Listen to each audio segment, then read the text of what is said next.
po, pinahanga ako ni Carla kagabi. Yung Angels na alam mo na sikat naman na siya. Yung ginawa ni Carla, may bilib ako doon. So yan, saludo tayo doon ha. Saludo tayo kay Carla.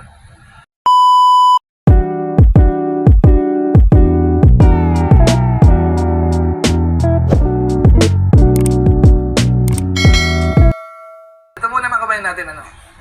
Ito, total ho, kasi billion views naman kay Carla, no. Billion views po siya.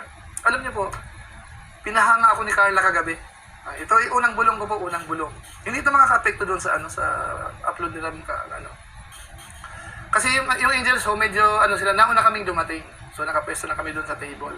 Tapos ang alam ko sinundo sila ng isang sasakyan, So nung nakita ko kasi mga tumitingin doon sa may doon sa may entrance.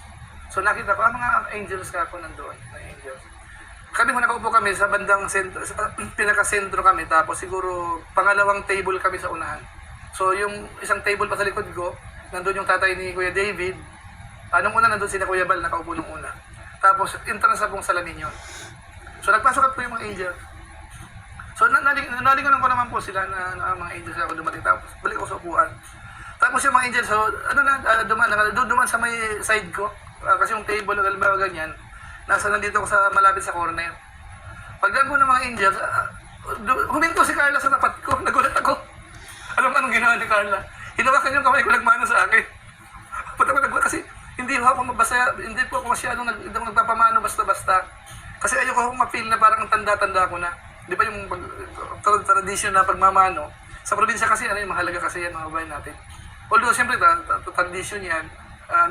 Yung iba kasing iba yung paniniwala sa pagmamano o kung ano pa man.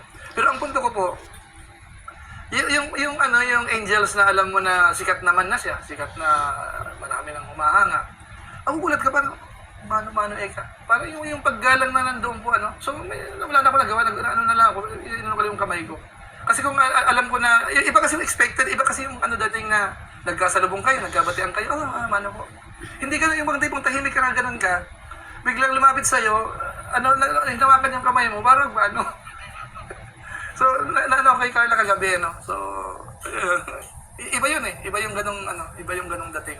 Yung mga ganun mga kabayan natin, yung pag-analyze ko kasi sa yung parang, kasi siyempre hindi mo naman sila makasakasama. Anong klase mga pag-uugali ito, mga ito?